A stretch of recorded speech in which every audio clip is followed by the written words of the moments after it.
Hey everybody, welcome to week 27 of our video series of 52 Weeks of Personal Injury.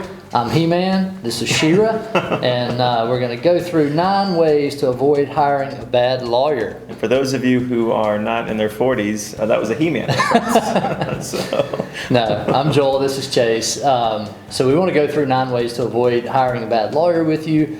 We'll try to knock through it pretty quick, but the number 1 way I would say that you can do from the comfort of your own home is to do online research. Just do your research and inform yourself about lawyers and their reputation, so you can look to state bar websites in the state that you're in to make sure that the lawyer has never been disciplined by the state bar or their disciplinary authority in their state. Mm-hmm. You can look at Google reviews, Yelp reviews, Better Business Bureau reviews, anything that has a review online, you can check those out.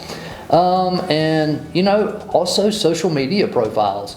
And I'm not talking about the law firm social media profile, but the actual lawyer social media profile. So you can go in there and check out their Twitter, check out their Facebook, check out their IG account, and just see like if the stuff they're posting is crazy or if it's legit, know? Yeah, no, absolutely. I think research is definitely a big thing that everyone should do on their own, just to kind of get their own idea of who it is they're trying to hire. And sort of in that same vein, you want to make sure that you're hiring a specialist, right? So someone who actually does the type of law that you need. There's a lot of folks that are lawyers and say they handle just kind of a large array of different matters. But it's important that if you need someone for a will, you find someone that specializes in wills. If you need someone to handle your bankruptcy, you find someone that can, specializes in bankruptcy. Same with what we do. There's a lot of firms that say they do personal injury, but they also do DUI, they also do criminal, and they also do other things. And that's not to say that they don't know what they're doing or they're not good at it, but I think it's important to know that specializing in what we do is very valuable, and I think it increases our clients' claims. Yeah, and honestly, it's like specializing, there can be specialization areas within personal injury. For example, there are lawyers that only do products liability cases. There are lawyers that only do medical malpractice cases. There are lawyers that only do car wreck cases. There's lawyers that only do workers' comp cases. Mm-hmm. So you can even narrow it down more to make sure that within the realm of personal injury that you're hiring a lawyer that has unique specialized knowledge in the particular area of law that you need. Right. So I would say number 3 is check out their marketing. Honestly, like what we're doing right now is marketing. It's a YouTube channel. It's through our law firm and all that. It's really to give you information, but I guess some people would call it marketing. But look at their marketing techniques. Are they the cheesy lawyer that's standing on top of a tractor trailer, holding a sledgehammer, beating on stuff and all that, talking about how they're going to choke out an insurance company? Or are their marketing techniques more tasteful and actually providing you useful information? Because if they're providing you with information to help make your case better, the chances are that they care more about you than making themselves look good, which is one thing that you're looking for. Yeah, and there's shock marketing, right? Just like something big, flashy to get your attention. But once you start peeling back the layers, you just have to be careful when you go with those big marketing firms and things like that. So I think another thing that I think is important, which kind of changes this day and age, but if you can, do an in-person interview with the lawyer you're looking to hire. Whether that's actually coming into the meeting, sitting down and talking with someone, or if it's via Zoom, video conference, makes it a lot more convenient to do that as well. But I think it's important to actually meet face-to-face with the lawyer that you're going to hire, that's going to handle your case. A lot of times, depending on the firm, you might not ever see a lawyer or talk to a lawyer at all. Your case might just be with a, claims handler, a case manager, or, someone that just is sort of pushing it along. But it's always important to meet with a lawyer because you want to make sure, one, that you're compatible with that person, that you guys get along and that you see eye to eye, but also, too, that the lawyer knows sort of what your expectations are and can sort of lay the groundwork for what the representation is going to look like. Yeah. And if you can't get a meeting with the lawyer, huge red flag. Right. If the lawyer can't even make time to meet with you to decide whether he or she is a good fit for your case, run. Right. All right, so I would say also in that same vein, when you have that meeting with the lawyer, number 5 would be avoid lawyers that try to push you to a particular medical provider. And the reason for that is sometimes lawyers have selfish reasons for pushing you to a particular doctor. There's a ton of them. I'm not going to go into them here. But if they're very insistent that you see Dr. Johnny or Dr. Susie or whatever, be very weary of that. Now that's different than if you ask the lawyer for recommendations on who's a good chiropractor around here, who's a good neurologist, who's a good orthopedic doc. That's different because most lawyers should be able to provide you with a list of names that you can consider and decide on your own. But just be weary about lawyers who try to push you to a particular medical provider. Yeah, I mean, we're lawyers, not doctors, so any lawyer that's trying to tell you to go to this doctor or that doctor, be wary, do your own research about the doctors that you want to treat with and things like that as well. So yeah, I think that's definitely important.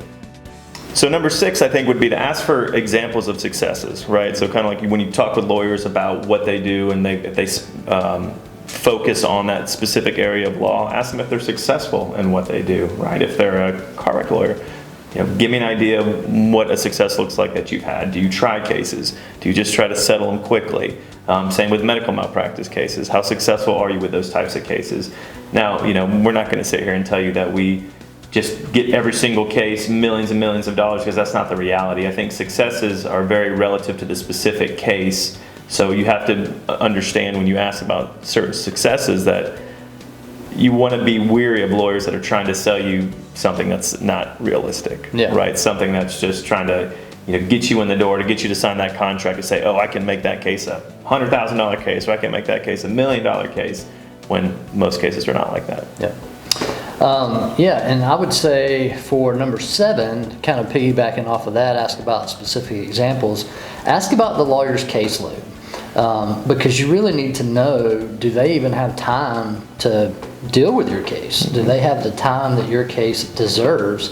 Because you can have a really good lawyer that's overworked that's going to do a bad job on your case. So you need to make sure that that particular lawyer has a manageable caseload, so that they'll be able to get in touch with you when they need to, that you'll be able to get in touch with them, and that they can actually go out and find the witnesses and the evidence that's needed to prove your case. Yeah. So number 8's a pretty good one. This one's kind of funny because it depends on what day you come to my office, but I think being neat and having a neat office and just generally where you work is important, right? Of course, some days when you're sitting there and you're doing briefs and you're trial prep, there's stuff everywhere.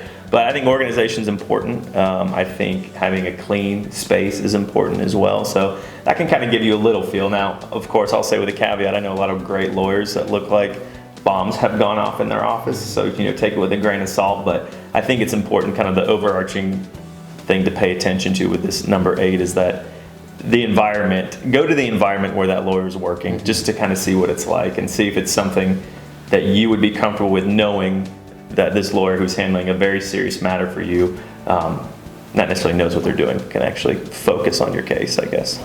Yeah, to me it's a lot of pushing a case is organization and making sure you have all your evidence together, make sure you have all your witnesses lined up, making sure you're keeping up with deadlines and when things need to be filed with the court, when the hearing is, when the mediation is, when the depots are, when the trials are, where's all the documents that we need in this case. So at least for me, if I was going to go hire a lawyer, I would want to make sure that I go to the lawyer's space where they're working, because whether their space is organized or whether it's in complete disarray is going to tell me a lot about the organizational skills of that lawyer and whether I am comfortable with that lawyer. But like you said, some lawyers stuff's all over the place and they're brilliant and they're good, but just for me personally, I'd want to make sure that I'm hiring somebody that's organized and has everything where it needs to be. Right. I would say lastly, for number 9, ask what if questions during the interview. So try to come up with some difficult questions to ask the lawyer. So, what if during this case I get in another wreck? How does that affect this case? What if I have to have surgery? How are we going to get that paid for? What if the insurance company offers me X? And kind of go off of what the lawyer says and test their knowledge and skill.